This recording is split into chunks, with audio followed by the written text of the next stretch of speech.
For most of human history, our numbers grew very slowly. For tens of thousands of years, after the cognitive revolution gave us the tools to spread across the globe, the total human population remained small. Life was a constant, precarious balance. Birth rates were high as families needed many children to work and to ensure some survived to adulthood. Yet death rates were also extremely high, creating a natural check on growth. This was the reality for our ancestors, whether they were hunter-gatherers roaming the plains or early farmers tied to their small plots of land after the agricultural revolution. This fragile equilibrium meant that life was short and often brutal. A minor infection could be a death sentence. A failed harvest could mean starvation for an entire village. Childbirth was a perilous event for both mother and infant, and many children did not live to see their 5th birthday. In this world, the idea of a rapidly expanding global population was unimaginable. The focus was not on controlling numbers but on simply surviving from one generation to the next. The world was vast, and humanity's footprint was light, contained by the harsh realities of nature. The agricultural revolution, which began around 10,000 years ago, was a major turning point. It allowed for the support of larger, settled populations. For the first time, humans could produce a surplus of food, leading to the rise of villages, towns, and eventually cities. However, this shift did not immediately solve the population problem. In many ways, it created new ones.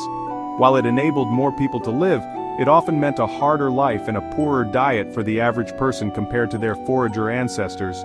More people were crowded together, making them more vulnerable to the rapid spread of disease. This new settled lifestyle created a constant tension. More food meant more babies could survive, which in turn meant more mouths to feed.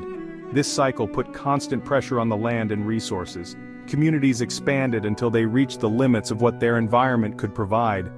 This set the stage for a world defined by what we now call Malthusian pressures, where population growth would periodically outstrip food supply, leading to famine, disease, and war. It was a cycle of boom and bust that would define the human experience for millennia, keeping our numbers in a long, slow waltz with disaster. In pre-modern Europe, society developed a unique and powerful system to manage population growth. Unlike in other parts of the world where land was abundant, Europe's temperate regions eventually filled up. This scarcity of land became the central organizing principle of life and consequently, of family formation. The primary method of population control was not contraception within marriage but the strict regulation of marriage itself. A couple was generally not permitted to marry until they could demonstrate that they had the economic means, usually in the form of land or a trade, to support a new household. This system had profound social consequences.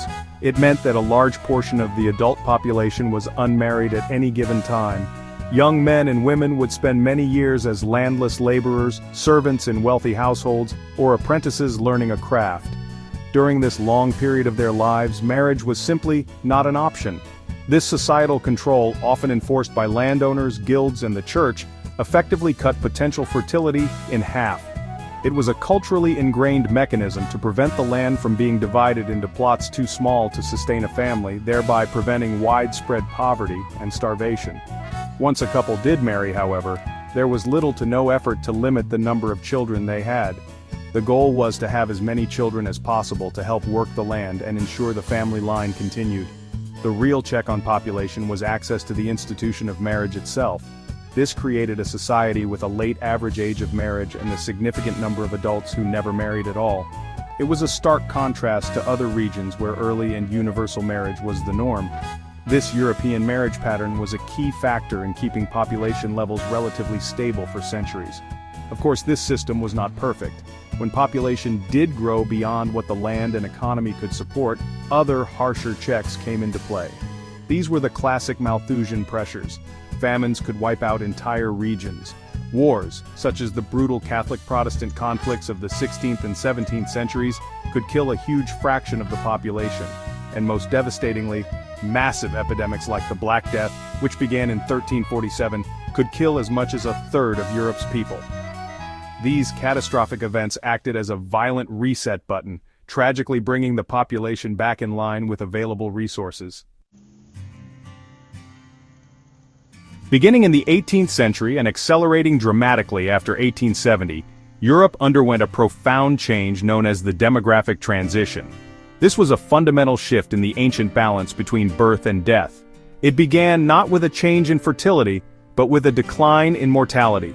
Advances in sanitation, medicine, and food production meant that fewer people were dying. Life expectancy began to rise, and for the first time in history, a population explosion began. Europe's population grew tenfold, a change that would reshape the continent and the world forever. This was a true revolution, altering the human experience at its most basic level. For a time, high birth rates continued alongside falling death rates, leading to unprecedented population growth. However, this period was followed by a second, equally important shift, a rapid decline in fertility.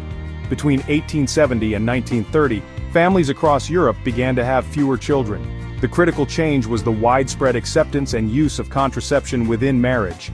The decision about family size moved from being a community-level concern, managed through marriage restrictions, to a private matter for the individual couple to decide. This gave people direct control over their own fertility in a way that had never existed before. Interestingly, this fertility decline was not purely driven by economic factors. The Princeton European Fertility Project, a massive study of this period, found that the shift to smaller families spread more like a cultural idea than an economic necessity. It moved across regions and language barriers, suggesting that new social norms about the value of smaller families and greater investment in each child were powerful drivers of change. People began to see that with lower child mortality, they did not need to have many children to ensure some survived. The desire for a better quality of life for oneself and one's children became a new, powerful motivator. As individuals gained control over childbearing, the old societal controls over marriage began to crumble. Since having children was no longer the automatic and sole purpose of marriage, the strict economic barriers to getting married relaxed. Marriage rates rose dramatically, and people began to marry for personal reasons like love and companionship, rather than purely for economic stability. This transition completely remade the family. It shifted the focus from a large, community-controlled unit of production to a smaller, private, and emotionally centered nuclear family, laying the foundation for modern society. The demographic changes that began in Europe did not stay there. They have since spread across the globe, defining the modern era.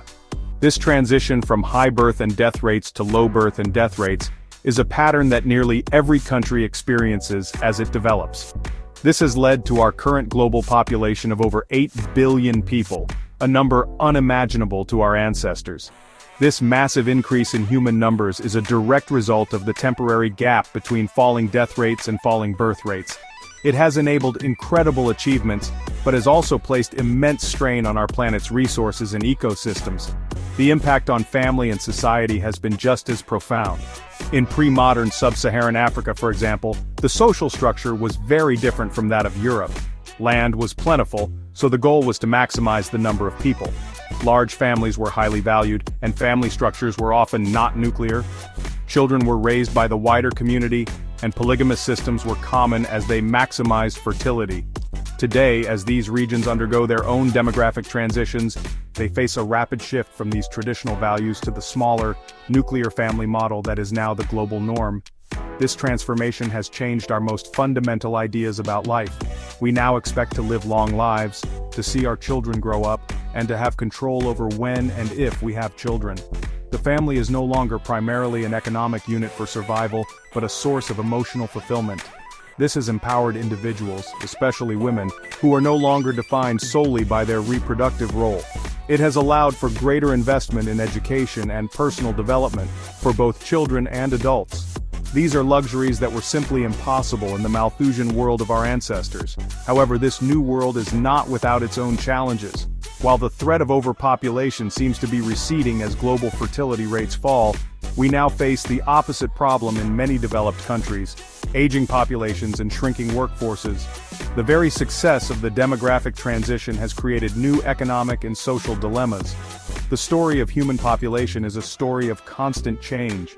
From the ancient balance of hunter-gatherers to the strict controls of pre-modern Europe and the population explosion of the modern era, we continue to adapt. Our journey is a powerful reminder of how deeply connected our numbers are to our way of life.